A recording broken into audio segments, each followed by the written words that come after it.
Good morning. Welcome to First Unitarian Universalist Church of Rochester.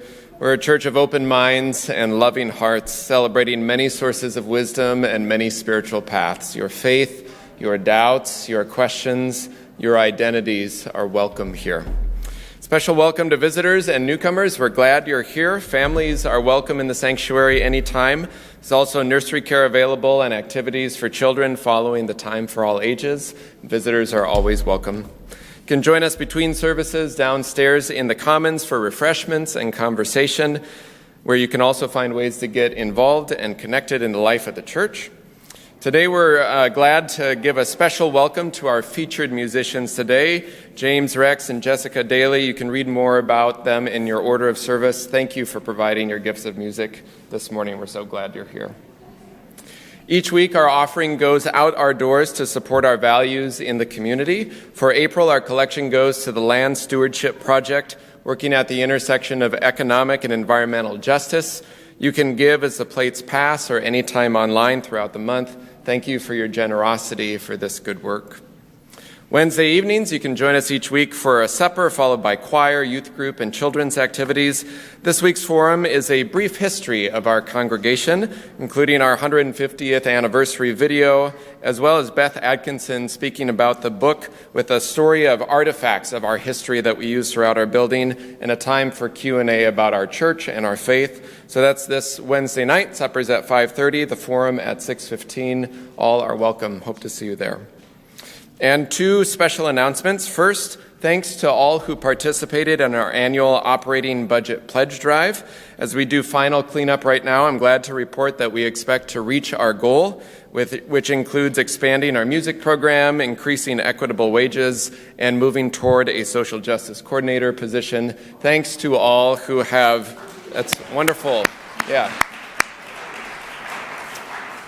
Thanks to everybody who's contributed, helped volunteer, and who has turned in their pledges to make this a successful campaign. So thank you for that generosity. And finally, the Clara Barton Guild is hosting a rummage sale this coming Saturday from 8 to noon here at the church, a sale focused on children's items along with a youth bake sale. Donations can be dropped off Wednesday and Thursday. You can sign up for volunteer shifts to set up or to help with it through the e-news or downstairs in the Commons. There's a table where you can learn about all this and more or ask any questions, including signing up to donate baked goods for the youth sale as well.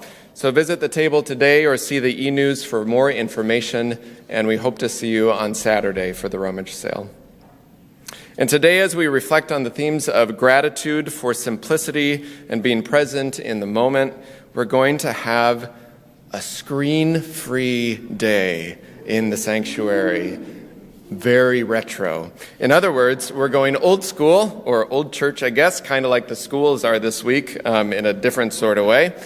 So you'll want a gray hymnal, if you don't have one already, which is a bound book with words and music in it, and some cool readings in the back if you're unfamiliar with the hymnals. They're there on the side every week. So you can grab those during the greeting if you don't have one yet. So I invite you to take a breath as we enter our time of worship together with these words from our minister in the 1870s, the Reverend Eliza Tupper Wilkes. May our faith in humanity and our message of hope and good cheer light our way. It's good to be together.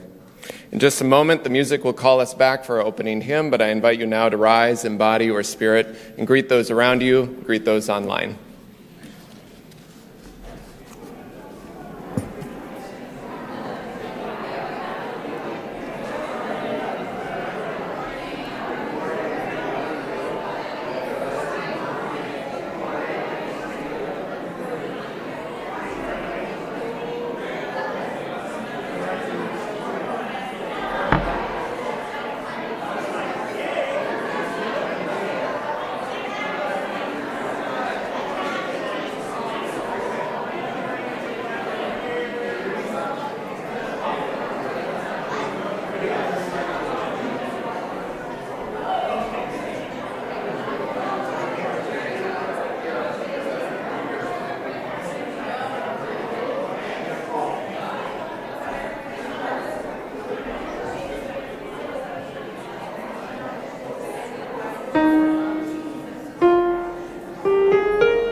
Today's chalice lighting is a poem titled When Women Were Birds by Terry Tempest Williams. Once upon a time, when women were birds, there was a simple understanding that to sing at dawn and to sing at dusk was to heal the world through joy. The birds still remember what we have forgotten, that the world is meant to be celebrated.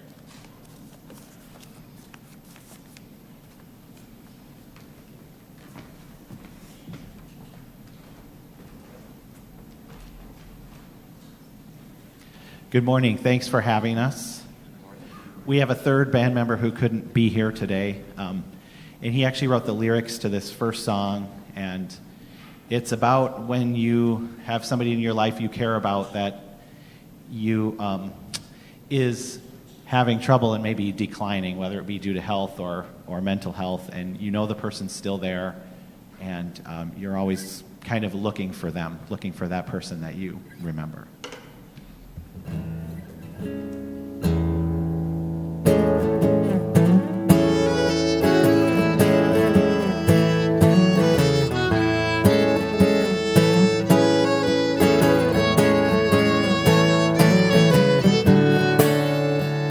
The bolts came loose, the tank had a hole.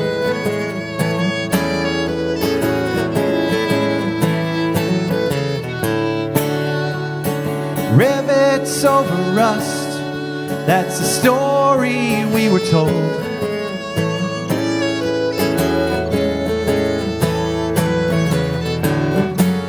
Skylark through the grass, asleep next to the barn. Fire in the backseat only stopped us from traveling far.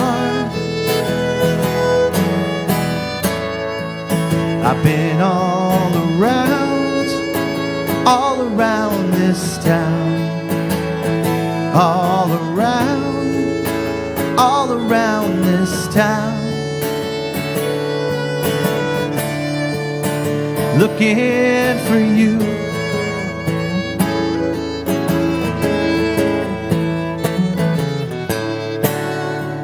The sky's been reversed, the windows are closed.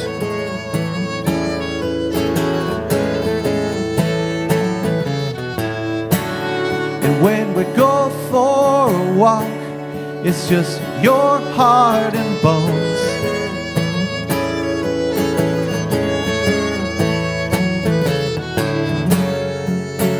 No conversation, just one long poem. And I miss the chorus when it used to change on its own. I've been all around this town, all around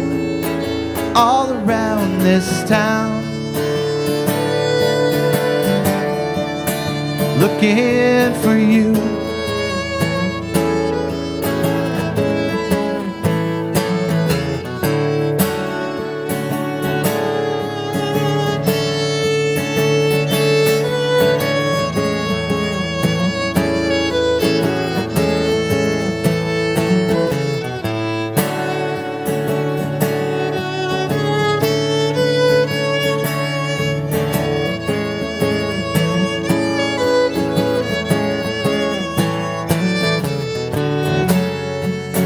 Flashlight lit up the ground and the trees. I think we should get home. We're on our last battery. I've been all around this town, all around this town,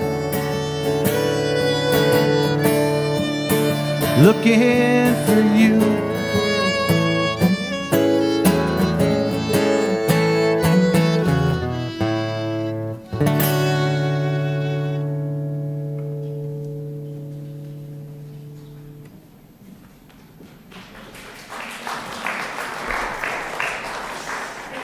I want to invite the children forward to help me with a little teaching of the congregation of something.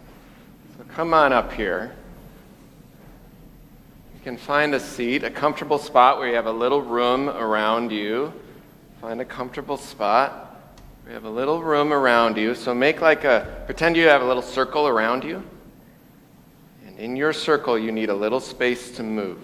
All right? Like you have your own chair out there. You have your own very chair. And I want to tell you a story about someone who taught me something a long time ago, but they didn't really try to teach me. I just learned from watching them do something. So every morning, pretty much right after the sun came up, no matter what time of year it was, so in the wintertime, super early, or not in the morning. Actually, they could sleep in. In the summertime, super early. But days like this, when you don't really know what season it is, they would just get up when they thought the sun was going to be out. So they'd get up, and they'd do this beautiful motion. So you can do it with me a little bit. You can stay seated. But first, and you can do it all too, they would grab something like it was a ball, but almost like a lava lamp sort of ball, if you've ever seen a lava lamp. So it's kind of like this moving ball, almost like a bubble. You have to hold it really softly. So hold that right out in front of you. And then that was like your breath. So take a deep breath. And it kind of expands a little, then goes back down. And then start like this. And then what they would do, they would stand like this, one leg forward, and you can stay seated, but kind of maybe move one leg forward in front of you if you're able to. And they'd have one leg forward like this, and one out. And how they explained it to me, they said, it's like your body and your hands are moving through sand. Can you imagine that? Like if you've been on a beach, can you imagine dragging your hand through the sand and what that feels like? So imagine that now. This is what they did with their hands. So they had this like bubble ball, and then they were going to move their arms through sand like this, pushing out,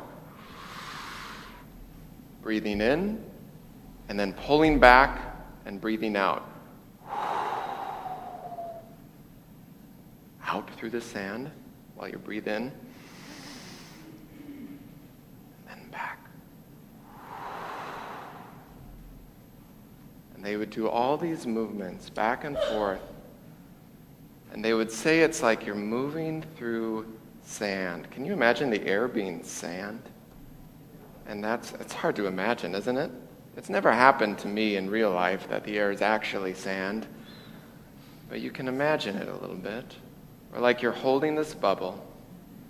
And they said, and you can keep doing that a little bit wherever you're seated, moving out, coming back.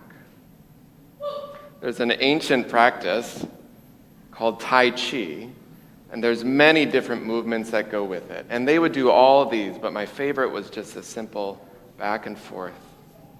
And what it reminds me of is that sometimes we try to go so quick, don't we? Do you ever try to go really fast through your day? Or try to accomplish things like this? Just quick, like Mary Poppins. Spit spot, yes, like that. Quick. And then you can move through it and get to what you want to do. And this teacher said, don't move through everything so quick. Take a little time as if you're moving through sand.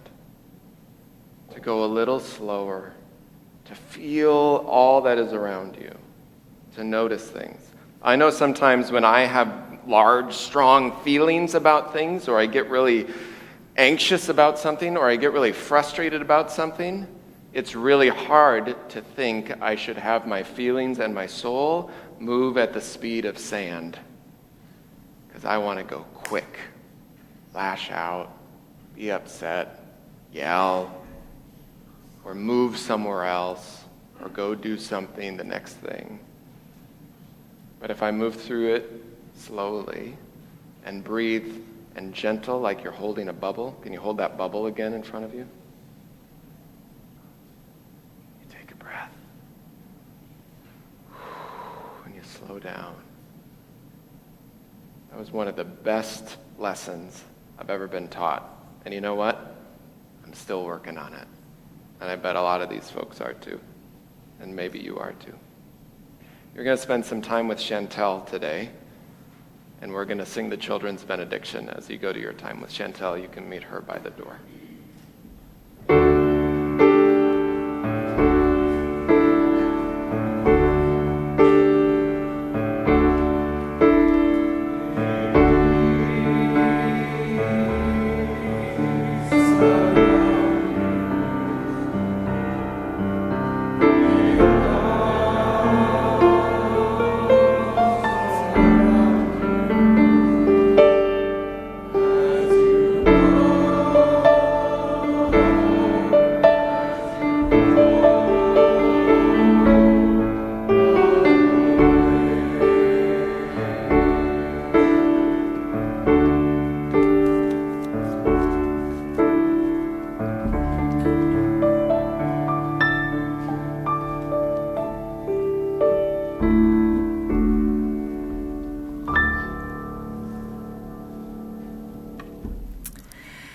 One of my first memories takes place in the backyard of my childhood home in southeast Iowa.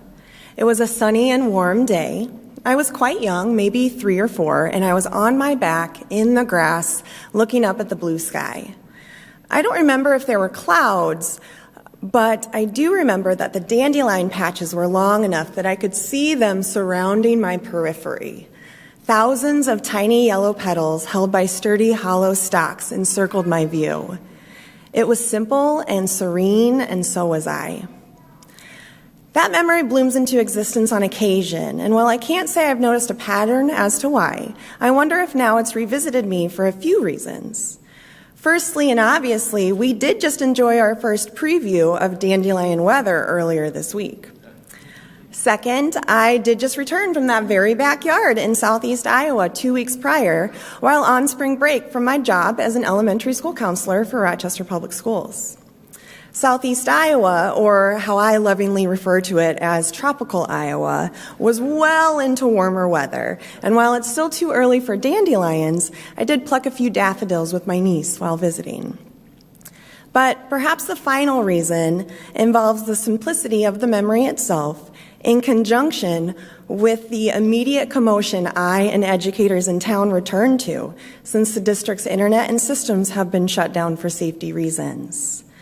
The endless buffet of resources and connection, email, online calendars, video and visual lessons involving intentional tech for student engagement, essentially the backbone of what educators had to use to get through distance learning, is now all inaccessible. It is difficult to resist the routine that just a few years prior made it possible for me, and really for everyone, to stay connected to communities. I consumed every email and calendar and text notification with a sense of duty, oftentimes being alerted to the next course of action while I was still in the middle of something. Even this last week, I found myself routinely checking my phone, which was synced to my work account, looking for any scrap of notification to gobble up, to feel like I was doing something, achieving, to be as available as possible. Now, there were still some moments where I questioned my effectiveness this week, but what I quickly sensed was a relief away from my overconsumption of online connection. I walked around and I laughed with colleagues more. I went outside with students on our mutual breaks more. And most notably, I left at contract time since there were no emails to send out or catch up on. And once home, I had more energy to play with my dog, communicate with my partner, and enjoy the back porch and length of day. And while I am immensely grateful for the IT workers who continue to work on rebooting and fixing things, I do feel that this incident is providing a perspective shift for me on what's necessary and what's excess. in a challenging online and real-life world with sometimes overwhelming expectations and routines, which are reinforced by unjust and inequitable systems of power, it's significant to be reminded that I can find fulfillment in tree buddings that appeared overnight, that I can abstain from clicking slide after slide to guide a lesson, and still feel connected and effective in sharing information and sparking self-reflection with just my words and my own experiences. Now, I realize the pitfalls to this particular situation are great, and some issues have probably yet to be realized. But for now, I'm also choosing to resist panic, to instead focus on how this no-fi vantage point is serving my soul, to embrace the pauses in my day instead of consuming every moment for productivity, and to allow peace to encircle me like dandelions in my periphery. With gratitude, we will now receive the offering.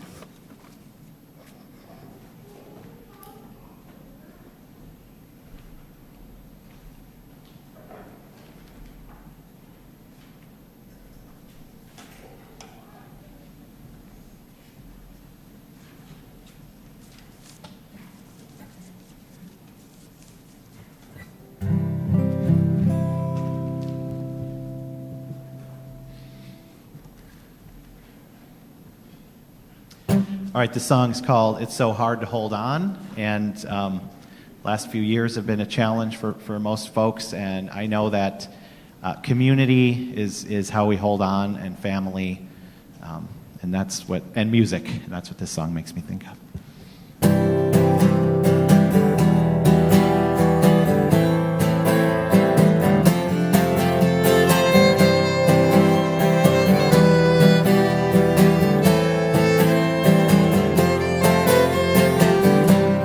There's a branch lying still by the ocean. Time goes fast, grab your lover and hold them, it's the same. Oh, the years come rushing back, yeah, I don't remember that. Stuck at dawn, falling fast like the weather. Sing a song in a way that you never did before. Oh, the screens have all gone black, and they won't be coming back. It's so hard to hold on. It's so hard to hold on. Steady now, it's a long way. Some days just won't go.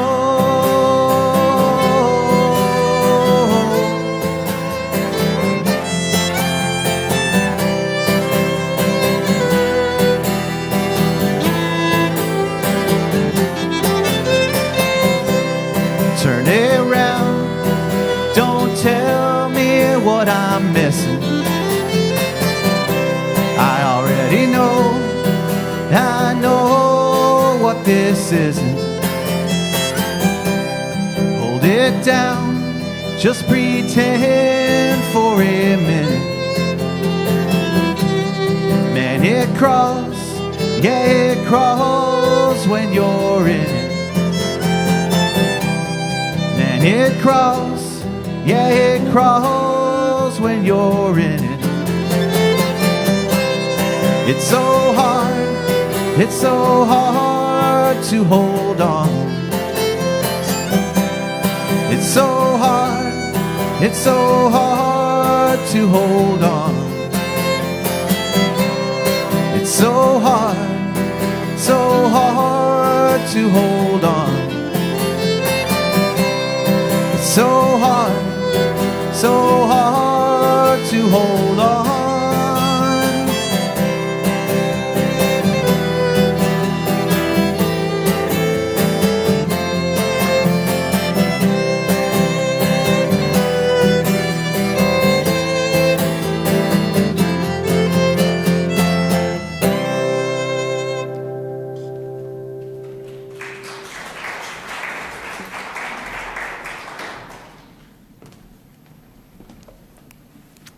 Good morning. It is good to be with you. I invite you to settle in here as we create a place of communal caring and connection. It's our time to pause amidst the busyness of our lives, to slow down enough to consider the beauty that is here all around us, and to open a space for listening and love. Here, we honor all who support us in this caring, loving, and all-inclusive ministry. We send gratitude to Jesse Finch, serving as our caring coordinator, arranging care for our members and friends in need. The members of our caring committee are wonderful examples of our compassionate community, holding us up as we go through challenging and happy times. And life can be challenging. We could all use some extra support with what life throws at us. And if you are experiencing those challenges in your life, we encourage you to reach out for support and help. If you need additional care or personal pastoral care, please reach out to Reverend Luke or myself with that request. In this community, we share pieces of our lives with one another. We do this because all people here have value. Each person's experience matters. We lift up those who are experiencing sadness, illness, or loneliness. May the strength and love in our congregation help guide you. We revel in those who are experiencing joys in their lives. May their happiness lift us all, and may their joy filter into all around them. We hold Marilyn Delling in our hearts this morning with news of the passing of her father, Norman Kittleson, aged 99 and 7 months. Norman lived a remarkable and full life, serving in the U.S. Army and being awarded many honors. He climbed Mount Fuji, enjoyed music by being part of several bands, and ran a bed and breakfast. He is survived by his wife of 75 years, 3 children, and numerous grandchildren. And we celebrate this life and hold the entire family in our hearts. Here, our service to each other, to the world, and to our faith is our focus. Let us carry that out into the wider world. May the faith in the Spirit of life, love for the community of earth, and love for the light in each other be ours now and in all the days to come.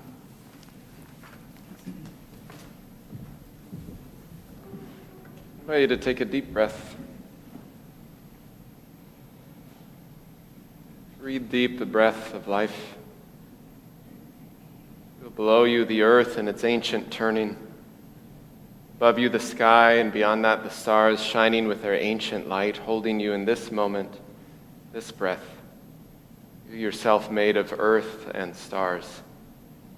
Know that in this house you are named, you are known as beloved, as sacred. I invite you into this time of meditation, this time of prayer, first by sharing silence together.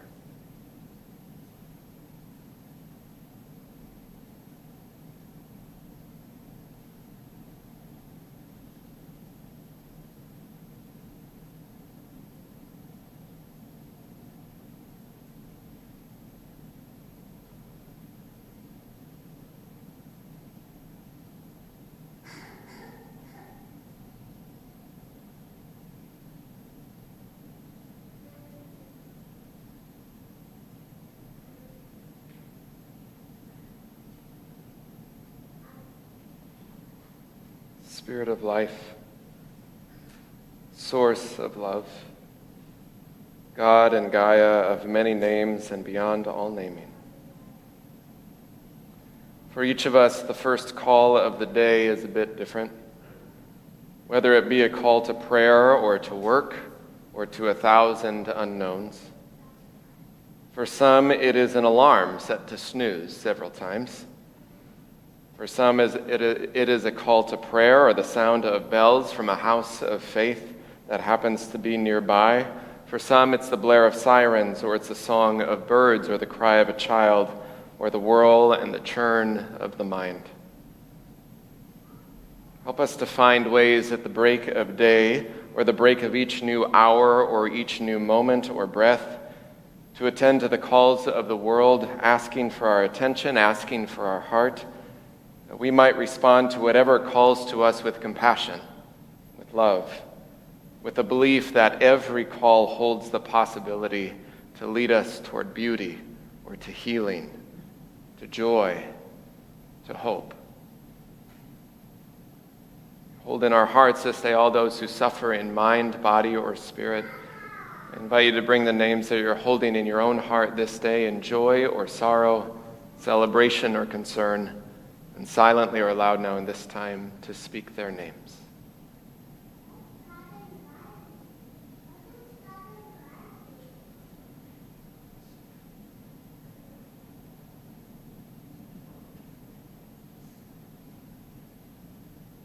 For all the names spoken and all those held in the silent sanctuary of our hearts, may we all be held in love and grace. These words of meditation are from the poet Maya Stein, who writes, "For the first quiet of the morning, don't spend it all on the stack of mail or the phone call, the mounting inventory of groceries. Resist the finished wash cycle and the dishes clamoring for cleanup. Ignore the pile-up by the front door, the mess left in the wake of the weekend. These things carry the patience and the constancy of bedrock. Not the first quiet of the morning. It is thin and hungry for your touch. You will miss it when it goes, siphoning out the way that it does, toppled by the weight of all those noisy urgencies, those lists mortaring your day together.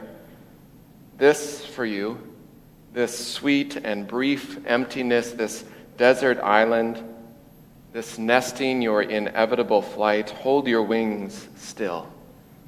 Don't go just yet." The hymn is Simple Gifts.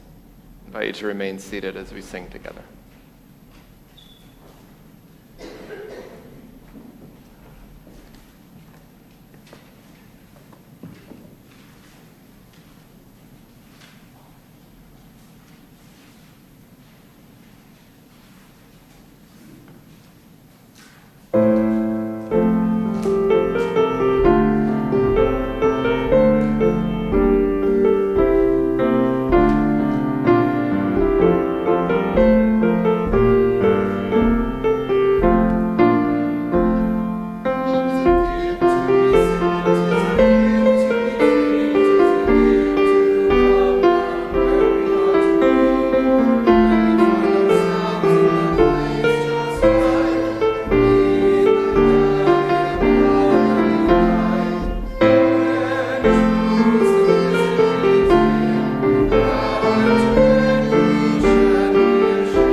The reading is from the poem Magenta by Rabia Saida in honor of Ramadan.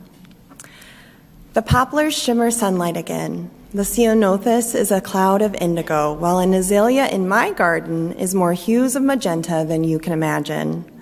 The sun is gentle these long fasting days. Some an endurance test, they still lend me more discipline than I naturally possess. The orchid cascades alabaster blossoms over the windowsill in the kitchen. Pots of basil and coriander have been snipped a bit thin to garnish harira and salads for fast breaking.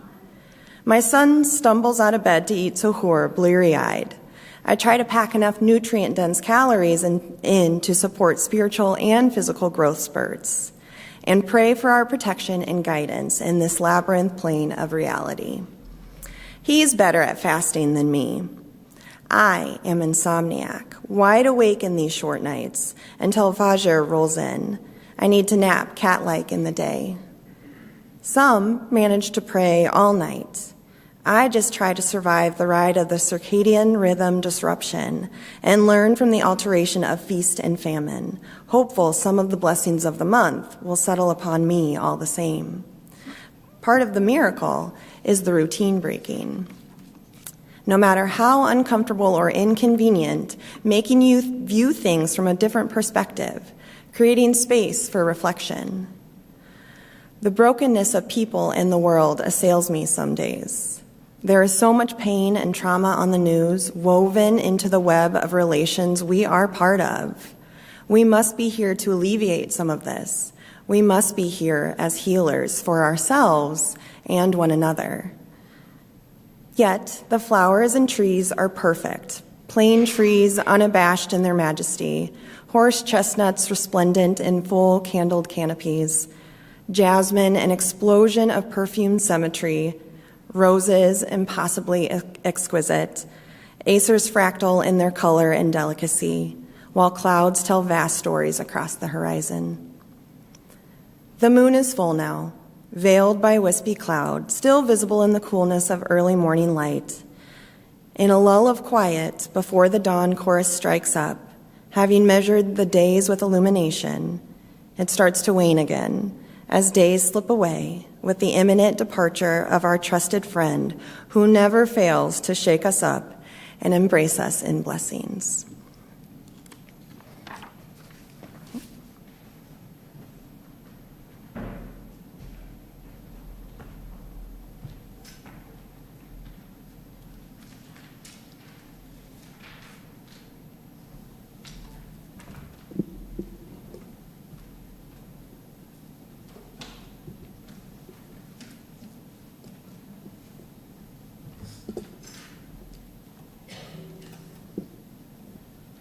It's quieter than some of the other places we play. I gotta just tune this quick.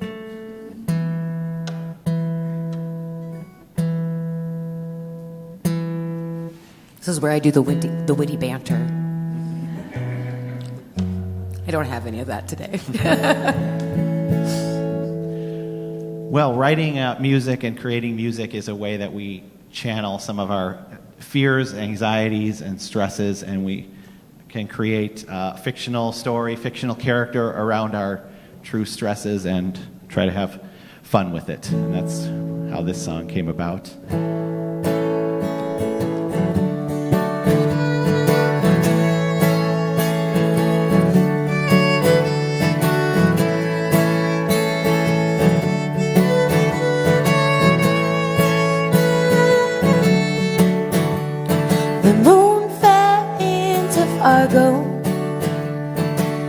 The nation was asleep when Maine rolled into Alaska. They held their breath in deep. The whole went down forever, but forever can't last this long. The moon fell into Fargo, and now we're waiting for the sun. The auctioneers were busy, they sold what might remain, quickly dealing dreams to the crowds that came.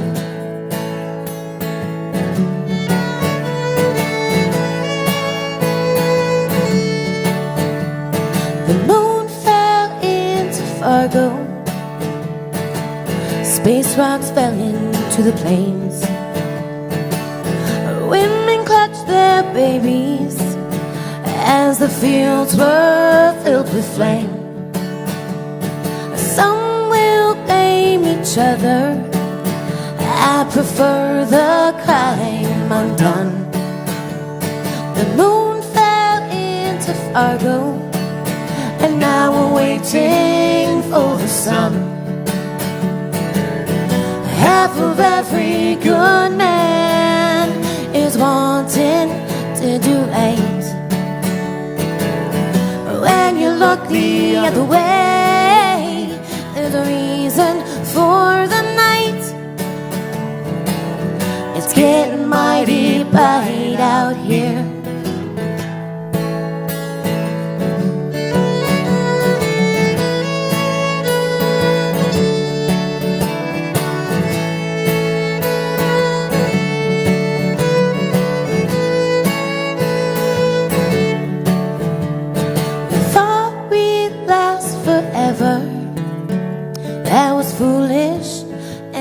true.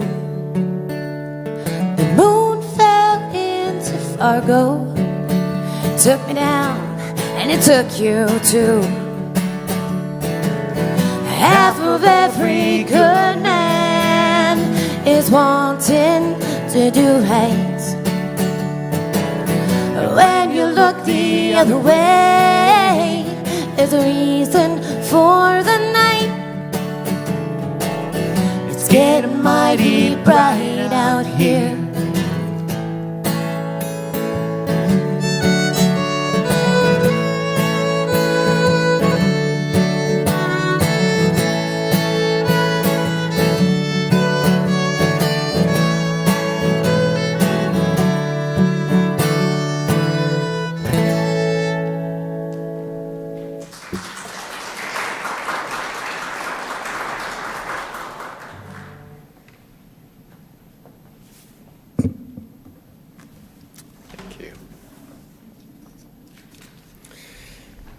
I was always amazed by the discipline, how consistent, how dedicated, how joy-filled it seemed many mentors that had taught and that had lived daily spiritual practices. They would teach it, they would share about it regularly, they encouraged others, and lo and behold, others would follow suit. It was simple, the instructions, most of the time.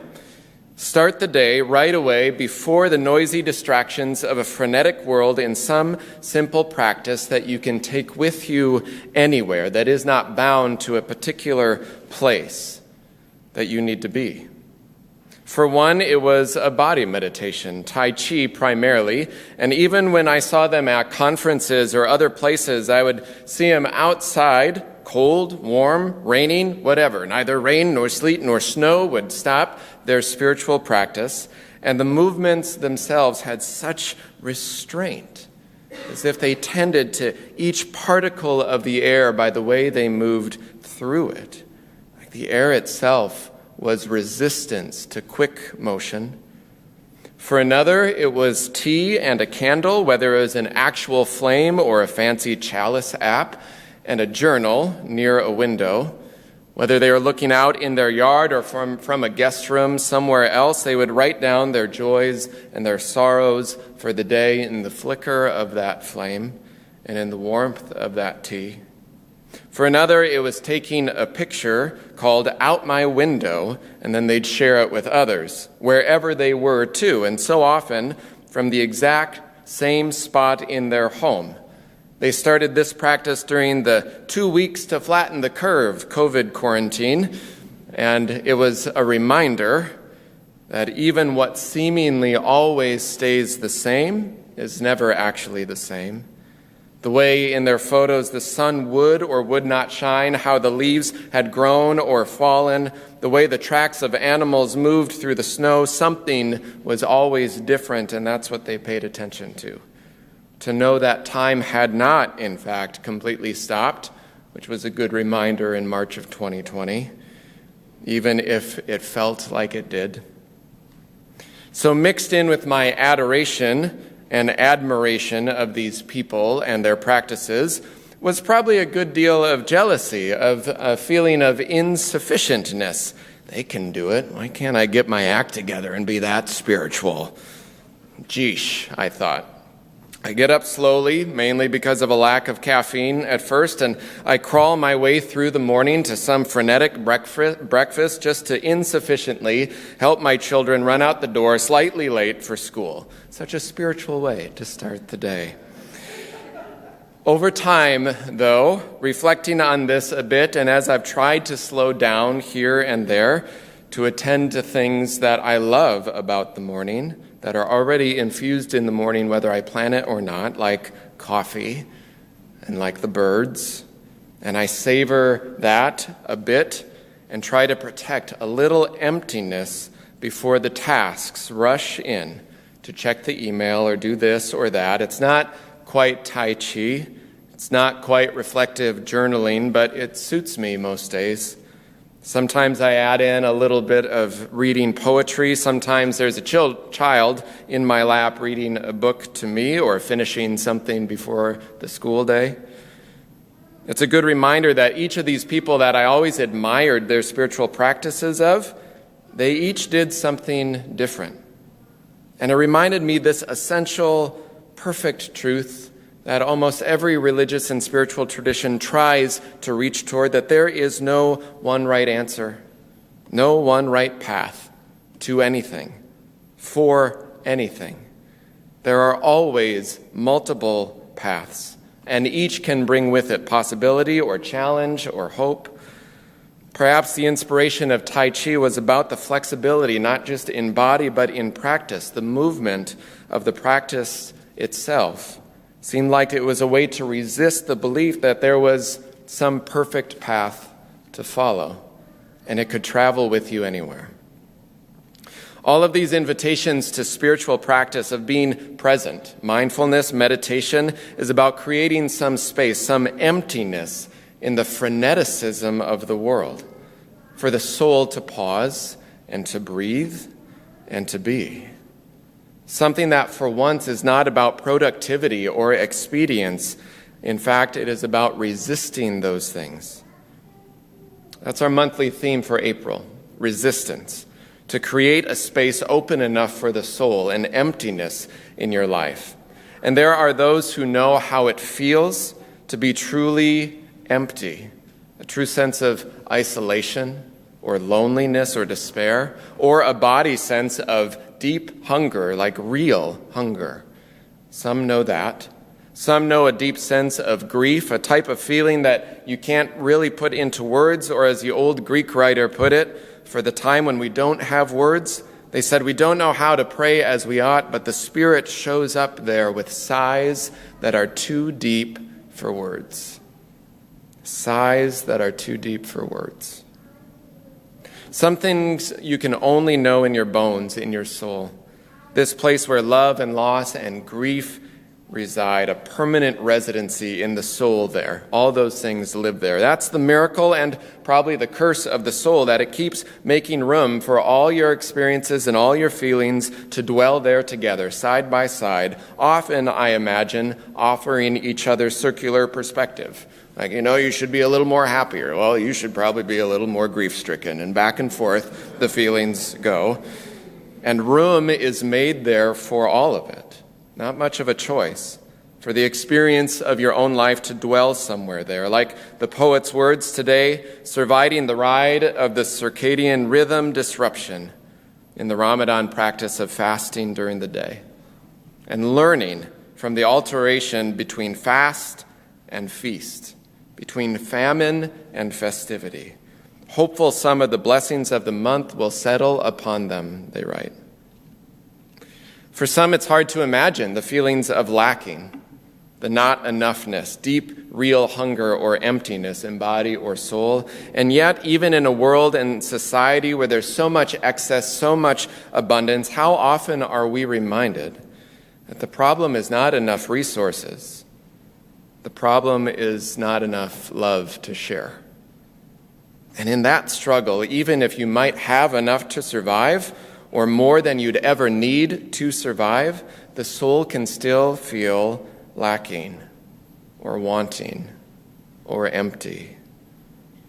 Even as the stories around us keep telling us, if you have this or when this happens, then you'll be happy. Perhaps the spiritual practice of resistance is letting some of those assumptions fall away. Some of the burdens to be set down and lean into the simple gifts of the first quiet of the morning, the resisting of more, and realize the blessing, the miracle of right here, right now. Another Muslim poet, Hafiz, said it this way in one translation: "Such love does the sky now pour that whenever I stand in a field, I have to ring out the light when I get home." Can you imagine that? How filled we might be with an awareness of the beauty of a moment or a day, the simple gifts that call our attention to be here and now, like this sip of coffee, this ray of sunshine, this smile on the face next to me, this feel of this hymnal in my hands even, that has been held by years of people and souls before me. other souls wanting to feel something of hope jumping off that page, up from their hands in the timbre of their own voice, flown out into the air to join with the spoken and sung and played hope of everyone else in this room, some who they've known for generations, some who they've never met. Breaking the routine of constant productivity and finding some simple blessing of just being together and pausing. Blessed by the words of ancient scriptures or modern poets and the sounds of string and air and voice and instrument to remind us there is beauty right here. Pause, notice, dwell, and repeat over and over again. The blessing, the miracle of breaking the routine, of the mail, of the dishes, of the mess, the pileup, the noisy urgencies that are mortaring our days together. Instead, what a blessing emptiness can be. The sun is gentle these long fasting days, writes the poet. Some an endurance test, they still lend me more discipline than I naturally possess.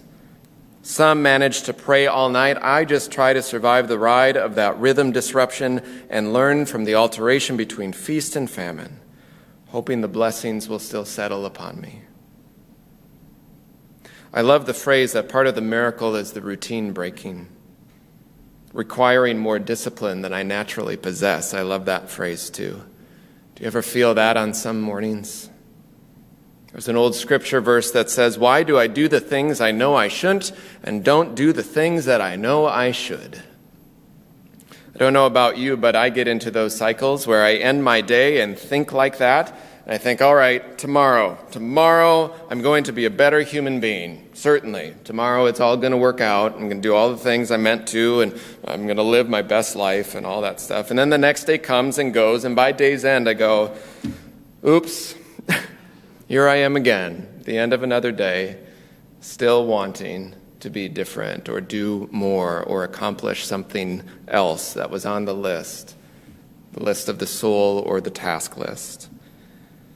I'm sure many of us in different ways, for different reasons, are creatures of habit. Many habits can be quite good, like spiritual practices or eating or smiling or being together with people, noticing the sunshine, and some habits can be quite bad. And sometimes a practice, whether it is like the Muslim practice of fasting during Ramadan or something other that's an intentional shift of daily routines, creating space for whatever practice you need can help break open not only the day, but the heart and the mind. A reorientation for what matters in your life. Part of the miracle is routine breaking. Such a space in the day, in the soul, reminds us of what we value most. One wise teacher recently said, "For right now, I'm trying to resist panic." It was Stephanie a few minutes ago. I'm trying to resist panic. How do we have practices that help us do that? Paying attention to what can break open our heart towards more compassion, which in all honesty is breaking open to a world that's out of our control most of the time. Perhaps when we stay open to those heartbreaks of making small choices that bring love and kindness and justice into the world, we always live moment by moment. And no matter our limitations, perhaps it helps us think about how we keep orienting our lives toward that. The brokenness of people in the world assails me some days, writes the poet. There's so much pain and trauma in the news, woven into the web of relations we are part of. We must be here to alleviate some of this. We must be here as healers for ourselves and for one another. Certainly there are moments, and life changes, where we drill down to the core of things we too often ignore, of who we are, what we value, and we think, maybe it all doesn't have to be this way. Resistance need not always look like revolution, though sometimes it can. So often it starts so simple.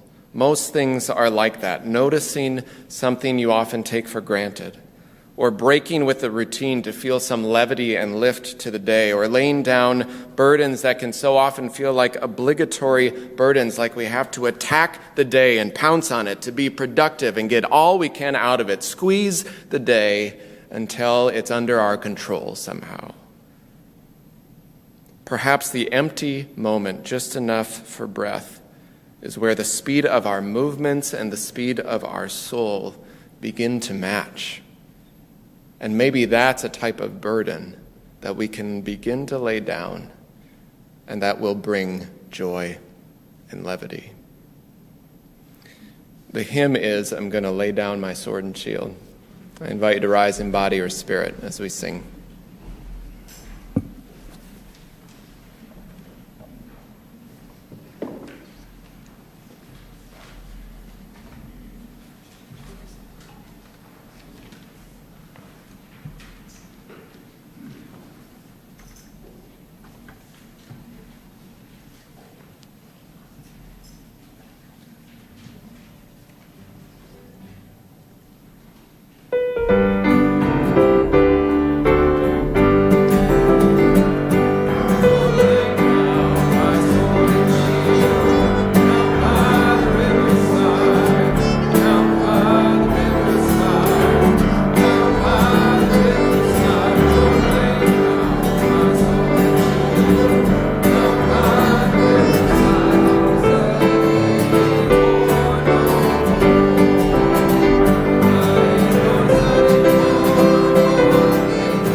I invite you, as you're comfortable, to place a hand on your heart or toward the sky or earth in gratitude.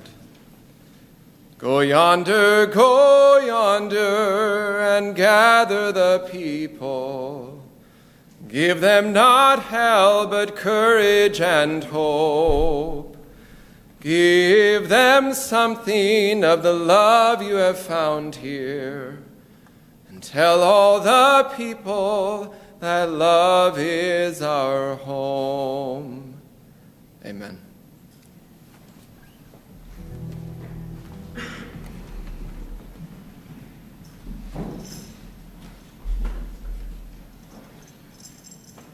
Do we have any brave tambourine players?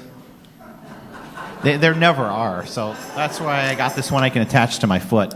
We've got a toll going for how many people actually raise their hand when he asked that question. 0.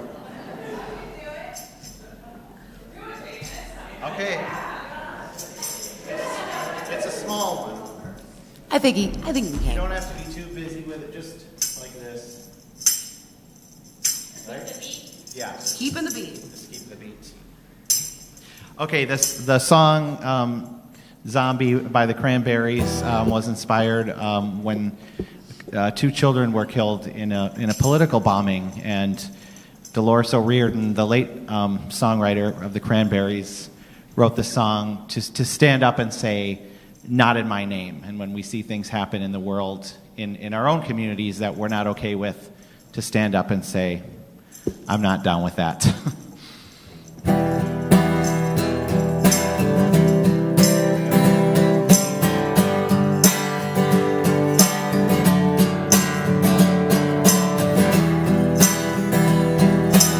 He's good.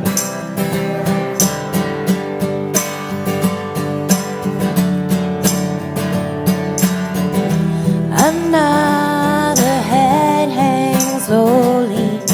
A child is slowly taken, and the violence causes silence. Who are we mistaken?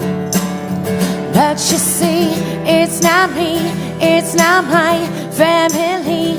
In your head, they are fighting with their tanks and their bombs and their bombs and their guns.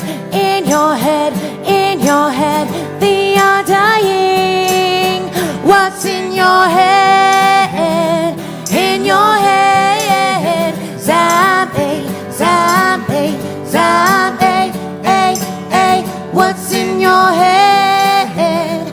In your head, zombie, zombie, zombie, ay, ay, ay. Tambourine solo.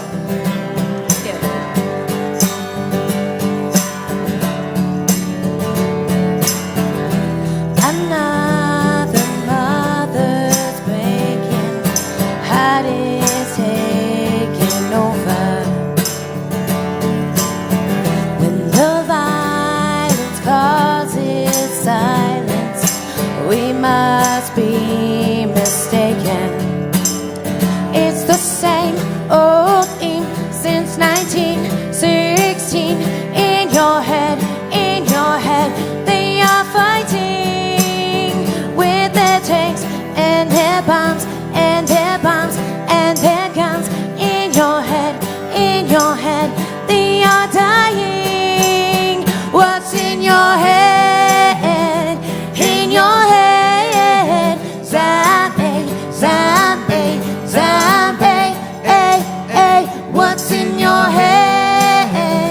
In your head, zombie, zombie, zombie, ay, ay, ay.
The tambourine player.